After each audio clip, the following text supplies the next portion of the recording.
我叫刘媛媛，23岁，然后学生。那我之前呢，就是参加过另外一个语言类的节目，所以我们编导就一直交代我说，你一定要在你的自我介绍里面突出2点。第一点呢，你是一个语言类节目的冠军，就是那个超级演说家嘛。然后第二个呢，就是你是一个正能量的天使。正能量女孩，然后我觉得我能理解大家为什么要这么想啊，但是我觉得真的有点够了。如果正能量已经让你喷发的有点疲惫了，我能说你是装的吗？不是疲惫，老师是说，我觉得它只是我的一个特点。我们不是说我真的热爱生活，我觉得就是努力就能成功，而是说我知道生活的真相之后，我还是热爱生活。我看到很多残忍的事情之后，我还是温柔，是这样的。那我可不可以跟你讨论一件事？不一定是辩论啊。你认为世界上的每一个人，都是有定价的吗？我觉得是这样哈，就是我在别人的眼睛里面是有定价的。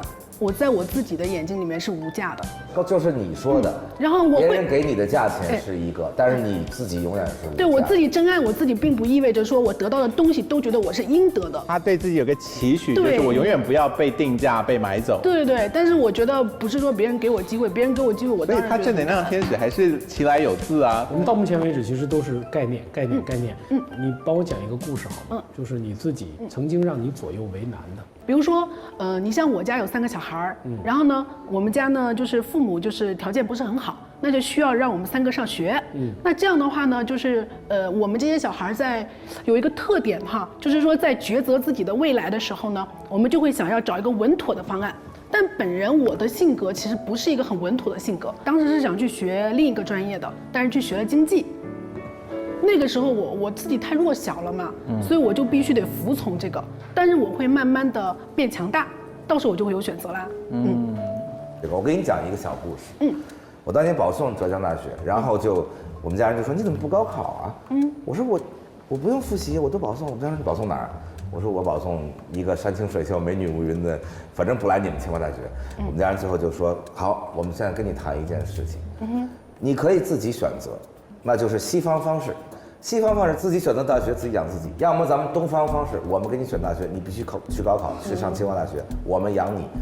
你一以贯之一个世界观，你不能选大学的时候说我是西方世界观，我是自由的人，然后找父母要钱的时候说我又变成一东方人了，你必须得养我，你必须是一个一以贯之的世界观，而且现在就用。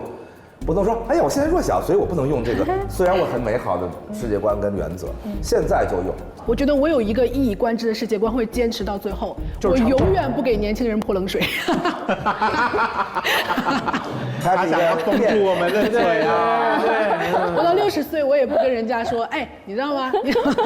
我的世界观变了，我告诉你，现在打击年轻人蛮好，对，是一件很爽的事儿，知道吗？我现在告诉你，你不是一个年轻人，你是站在这里的一个选手。如果我在街上遇见你，我一滴都不跟你泼。明白，老师。我也没必要给你泼冷水。但是你今天站在这里，我们3个人坐在这里，就是要来考你的。我觉得圆圆有一招非常厉害，就是人生很长，所以将来他的世界观改变的时候，也就是因为人生很长，所以就改变了。我下面那个题目就是本来那个辩题是你不用说了，你不用说了，拜拜，拜拜，别再说了，拜拜。我想我们开就会见，再见。我觉得导师没有在刁难我，就是高老师不用跟我解释，我觉得我也是跟老师开玩笑的。哪句话是跟老师开玩笑的？就是说我永远不给年轻人泼冷水。年轻的朋友们，今天来相会，荡起小船儿，暖风轻轻吹，花儿香，鸟儿鸣，春光惹人醉，欢歌笑语绕着彩云飞。亲爱的朋友们，美妙的春光属于。我叫刘选赫，我是来拿冠军的。2012年的时候呢，我骑车去伦敦看了一次奥运会，历时5个月，然后5000多公里。我走那一段是西欧最发达的地方，然后在走中国这一段的话，经过了很多比较穷的地方，也经过很多非常富的地方，像上海、南京、江浙一带，也经历了很多就是非常贫困的地方，比如像粤东那一带。所以的话，就会有一个对整个国家也好，对整个世界也好不一样的认识，所以我觉得我是一个价值观非常完整的一个人。我觉得一个整体的完整的价值观，首先第一个关键词是包容，第二个叫做不断的去更新。我认为每个人价值观都会有变化，在你的不同时期，你可能看重的事情不同，但是你有一套整个东西，知道自己整体而言的核心一个东西是什么。价值观这件事情是你看待所有问题的一个方式。我今天看待奇葩说是这个方式，我今天看待比如钓鱼岛问题是这个方式，我用这样一套价值观，我是能够看待几乎所有问题的。而在看待所有问题，但是你并没有遇到所有问题。对，当然，所以你在你这个年纪，因为你遇到的问题还远远跟你人生差得很多，是这样。所以你不能说我已经能够用我这一套价值观面对我能遇到的所有问题。我觉得其实你不抛出或者贩售这个世界观或者价值观的时候，你是个很有意思的。年轻人很爱干这件事儿，就结果搞得自己很狼狈。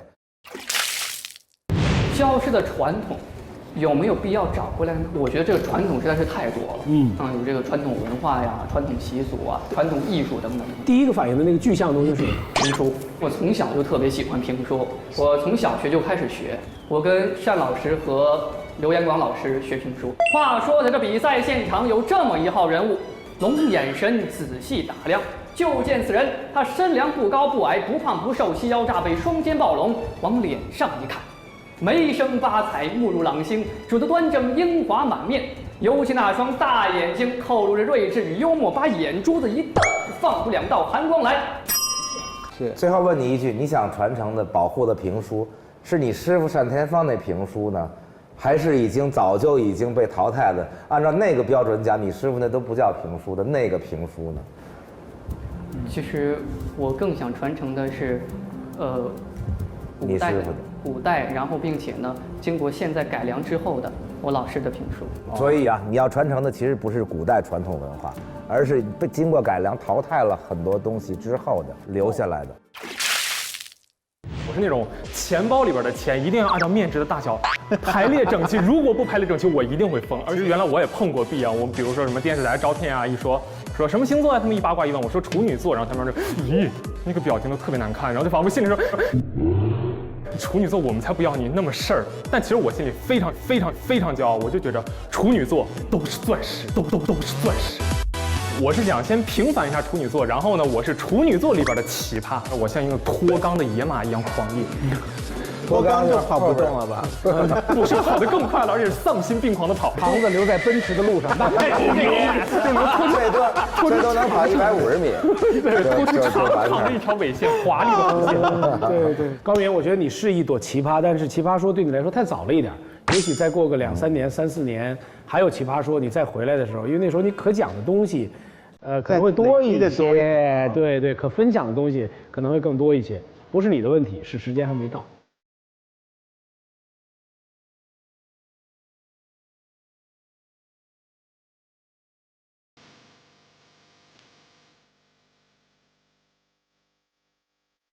我永远不给年轻人泼冷水，永远不给年轻人泼冷水。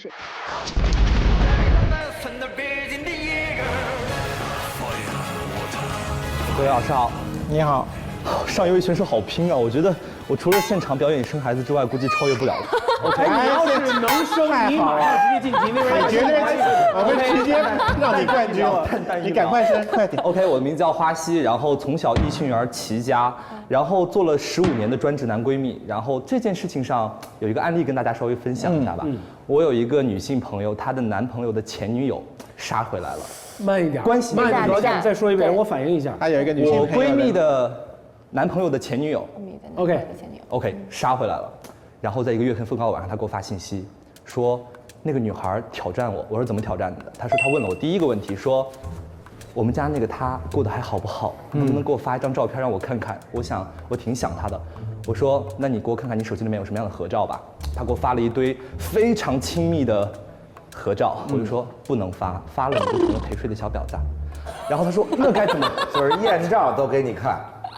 男闺蜜，然后他就问我那该怎么办呢？我就说你就这么回，你说想看可以啊，你过来找我们玩嘛，毕竟朋友一场，我们俩会好好招待你的，这样就表明了你的正房立场，所以这样会觉得你很屌。然后他说好像有道理。然后他又问了第二个问题，他说是不是他把钱全部交给我来管了？但现实情况下就是，但我又不能承认。我说对啊，千万不能承认啊，不然你就被包养了啊。然后他说那该怎么回答？我就说你就说。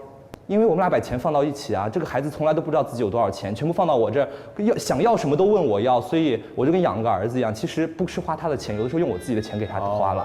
然后还有第3个问题，那个女孩黑他，说他在外面跟别的女生勾勾搭搭，让我离他远一点，让我保护好自己。我就说那你觉得你男朋友对你好吗？他说挺好的呀。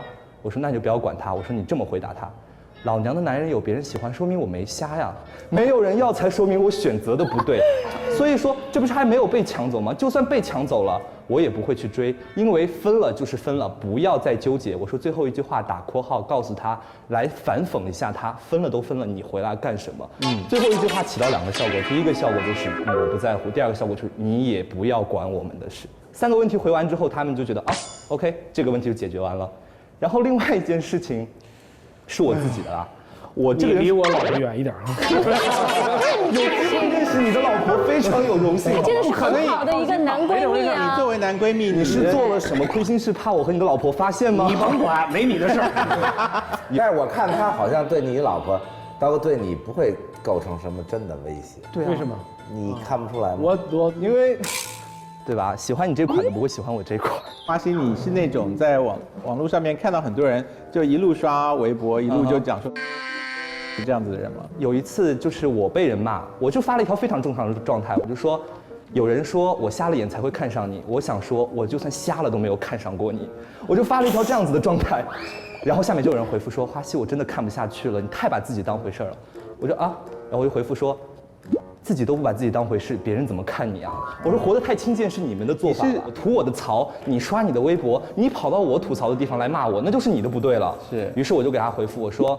活得太轻贱是你们这种人的做法，你看不上我，但我从来没有看见过你。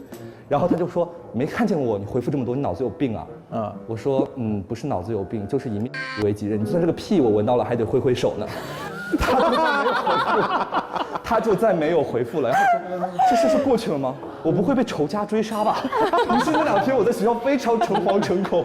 你是人生受过什么打击，让你需要这么防卫自己吗？别人都说嘴这么毒，心里一定很苦吧？是不是啊？心里还蛮苦的，但是就是嘴上不吃亏，这是我的一个特点嘛。所以像花溪是为奇葩说打造的人吧？对，没错，是吗？我哪里很奇葩？你哪里不奇葩？还好。你到现在我们3个都没按120，对，谢谢，你就已经放心了。好，花溪，我们下回见了哈。好，谢谢各位老师，谢谢，拜拜，谢谢。哇！你可以叫我 Romeo， 我叫周思成。我这么有名，你没听说啊？我去当第一名记，然后第1名是。你觉得你自己是一个有自己 style 的老师？觉得你的那个发音很难听，是 style， 一定要把嘴巴发大一点点。觉得每个人都是自己吧，对吧？每个人都是一个焰火嘛。你上班会跳舞？很多年前的事情。那我现在因为毕竟巨星，对，所以不是很轻易跳舞。但是我等会儿会跳舞在这里，对，给康永哥和小松哥看。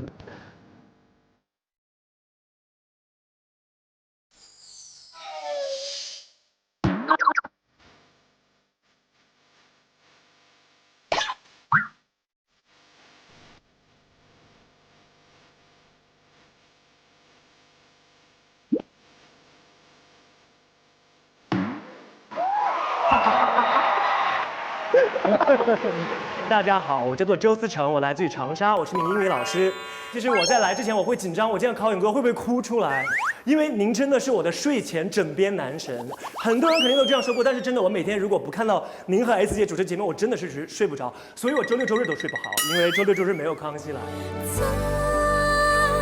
想你的365天。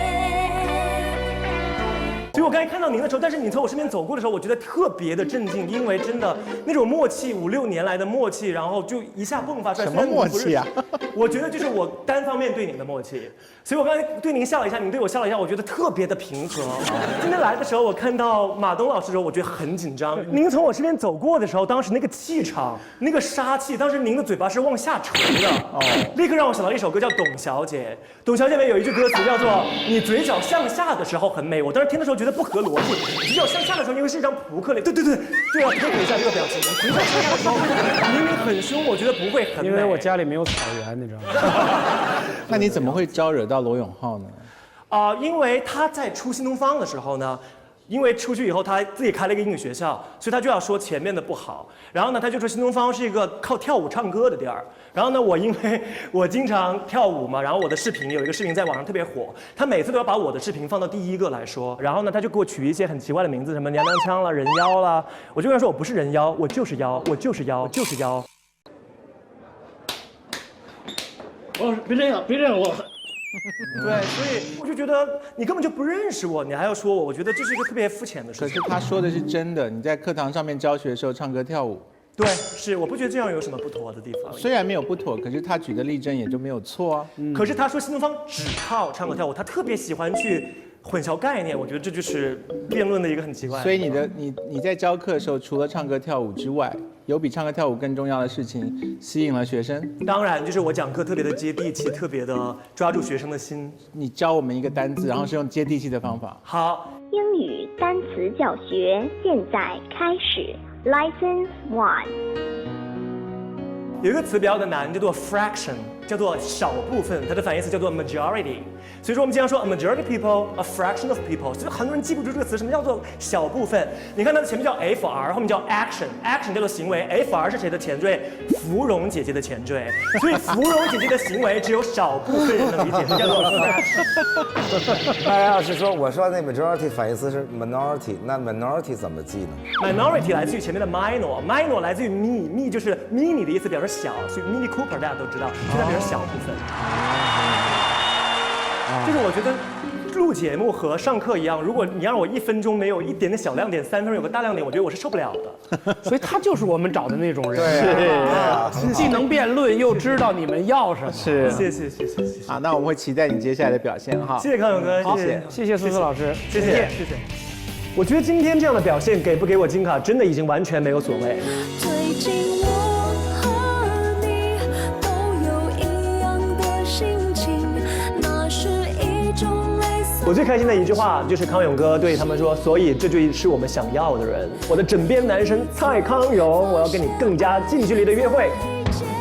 今天你所有见过的选手啊，你最讨厌谁？我最讨厌谁？我最讨厌那个广院的老师，我是中国传媒大学那个35岁以下人气最高的男老师。可能这里有很多的选手都是他的学生吧，但是我觉得你来到这里，你就是选手。所以说，老活在过去的人，走出来好吗？别活了吧，都会跟老师说话吗？以往都是我面试别人，今天该别人面试我了。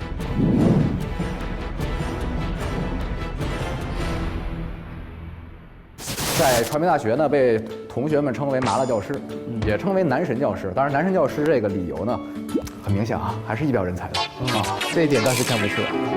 那住在你隔壁的人是不是叫麻辣隔壁？住在我隔壁的人叫麻辣诱惑，是这样的。他们把你和张绍刚怎么比较？张绍刚是毒舌，张绍刚是非常恶毒啊，但是我是非常 nice 啊。当然了，我有很多时候特别的避迟。他们作业如果写特别烂的话，我就会用最胡同式的脏话来教育他们。比如说前2天那个我带的班，然后大2了，学了1年编剧了，写的作业非常的烂，就是你们学了1年的编剧了，还给我教这个，你们这段真的要剪掉，要剪掉我。你来奇葩说的期望是什么呢？其实我觉得你挺滋润的呀，然后对啊，实际上。怎么说呢？因为首先第一点，我是一挺爱逼逼的人，然后上课特别能唠，他们管我的课叫相声基础。第一点喜欢逼逼，第二点呢，我是一个这个有点好为人师，其实也某种意义上不是好事儿，但是在大学可能比较好。但是我想，反正上奇葩说，咱们 you can you 逼逼。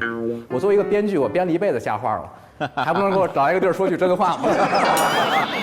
这个很好。如果现在有人出了个钱请你编剧本，我指的并不是一般轻松的事情啊，可能这个剧本极其羞辱女性，然后是站在男人的角度，大男人似的把女生当成是玩物一般对待，而且剧中人毫无反省的，就是要把这个大男人捧上天，然后把女人通通说得很不堪。如果酬劳高到一个地步，你写吗？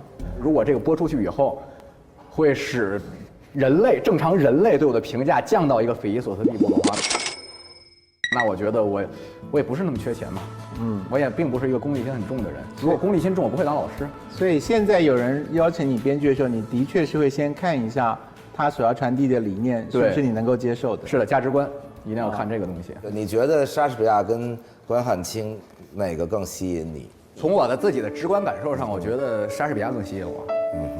因为这个其实也很简单啊，这个东西，因为莎士比亚它是一个更相对来说呢更普世一些的价值观念，它里面体现出的那种戏剧段落是非常常规的，但是它常规而非常非常有效，被后世不停的使用的一些东西。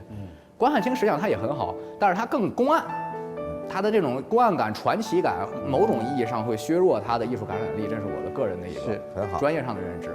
好，谢谢你，谢谢金爷。没有什么，马谢东爷。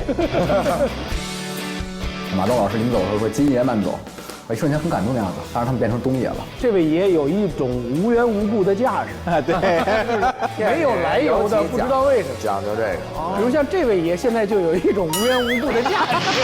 这个啊，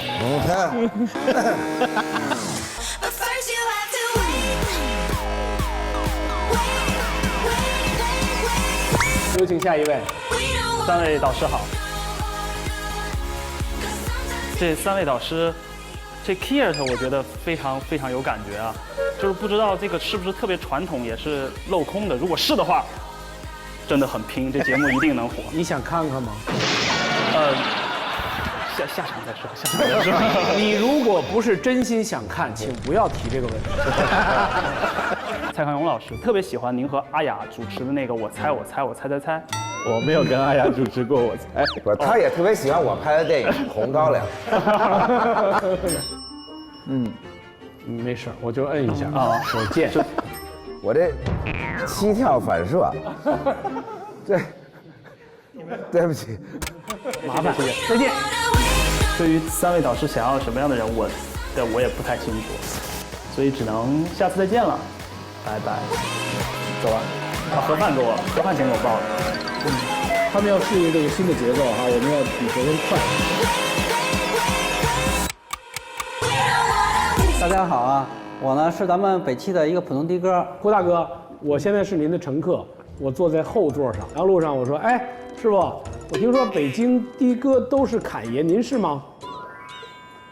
我呀，我不是侃爷，我觉得我不是侃爷，我觉得这只是呢，咱们就聊聊天拉拉家常，这怎么是侃爷呢？哎，您跟我说说北京就是那些老百姓都不太知道的高层新闻呐。这个我可不知道，这个不知道，您对现在国家政策怎么看啊？我觉得现在国家政策，自从那个习大大上来之后啊，我觉得咱们整个全国的整个风气啊，我觉得特别好。真的，确实有感觉。习大大不就在北京坐过出租车，但是没坐你那辆，没坐我那辆。我要是坐上我那辆，他绝对是特别满意。习大大如果万一坐了你那辆，你会对他说什么呢？那我肯定是祝他事业发达，把话题停一下哈。您看您呢，其实到现在为止也没有特别多自己就是强迫症型的想跟别人交流和表达的那些东西，所以可能。您不是我们寻找那个奇葩。好嘞。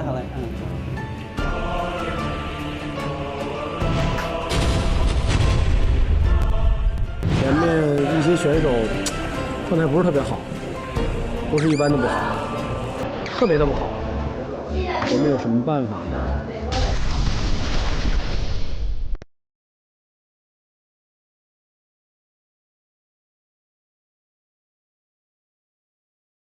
奇葩说，我来了。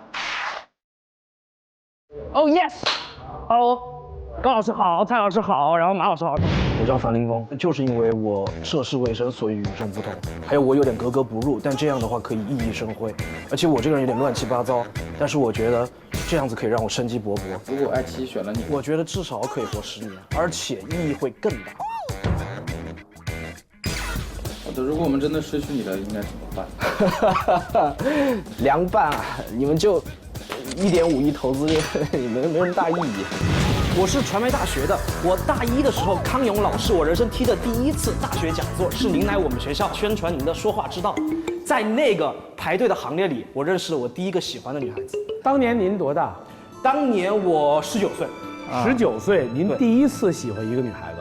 坦白讲，确实发育比较晚吧，可能是处男，然后来到了。是的，抱歉。这个没什么可抱歉的。你当时如果在队伍中认识了一个喜欢的女孩子，应该也就无心听接下来的演讲了吧？哎，我认真听了您的演讲。您的演讲说话之道最主要的就是倾听别人说话，然后再说自己的话。但是我觉得不一定要倾听别人，也不一定仅倾听别人。你可以倾听大自然，可以倾听一件衣服，也可以倾听一片黑夜。有点请教，如何倾听一片黑夜？你晚上的时候，比如打开窗户，看到层层叠叠的夜，你可以去计算它的颜色的分布，然后你可以去感受微风吹在你脸上的时候，你会想起谁？你是不是拿我当排队里那女生？小东老师，我跟你说一下哈，你的原因其实我以前是一个很瘦的人，但我也很喜欢电影、音乐、文化。就是因为您作为我的偶像，我就觉得我长胖了无所谓，所以我就觉得那就放开走。你能不能？但是我现在发觉最重要，你为什么能谈这么多女孩子？是因为你有钱，我没钱。说这年薪100万，我谈怎么多那么多，大家都知道你谈过这么多女孩。不是我那么多，给我说几个，我哪儿有那么？是这样。你们谁给我散步了？奇葩说是一个辩论节目，到现在为止你表现力特别好，但是我们没看到你那方面的才能。你觉得现在还有人想听辩论吗？开玩笑吧，我觉得一个互联网节目，一个脱口秀，你在上面辩论。我觉得很难吧，而且真理往往是灰色地带，它不是一个黑白。你自己说了，真理是灰色地带，这才需要辩论嘛。真理是黑的，白的。而且我自己就不太喜欢辩论，说实话。你不爱辩论，或者你不屑于辩论，那能不能给我们举一个例子？比如说你曾经听过哪个辩论让你觉得特别没劲、无聊，才让你有了这个结论？比如说你是更喜欢郭敬明还是更喜欢韩寒？你的观点呢？我觉得郭敬明和韩寒是现在我们人能够火的2种方式，韩寒是对抗式的，郭敬明是妖精风，是走的一个另类的异类的感觉，这是能火的2种模式。而且他们2个是在一个商业社会刚好遇到那个时候。你说我到底喜欢谁？我坦白讲，我2个都不喜欢。我喜欢像高晓松老师仗剑走天涯，读更多的书，我不太。就是那样，我知道。所以也就是说，把金牌拿来啊，蛮好。开玩笑，我觉得我应该在下一轮见到你。我不知道2位老师的意见。我想他还会有一些可以贡献出来的东西，连他自己都还没有发现的，所以说不定在别人的激发之下，是的，他会表现出一些面貌是他自己。刚才讲的那一段其实就有辩论的意思。对呀，真的对。所以有趣的人啊，有趣。我们期待在接下来节目当中遇到你。好，谢谢老师。好，谢谢凌峰啊，谢谢你，再见。我觉得如果我发挥我这样的能进到下一轮的话，只能说奇葩说太厉害了，或者是有黑幕。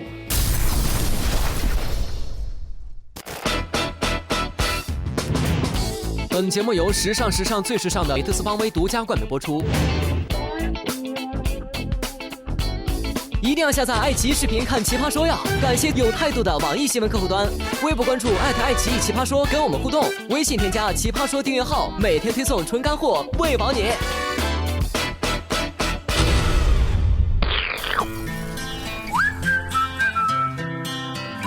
我是有台的说话类的节目的冠军。你在那儿都已经是冠军了，是什么原因想来我们这个节目呢？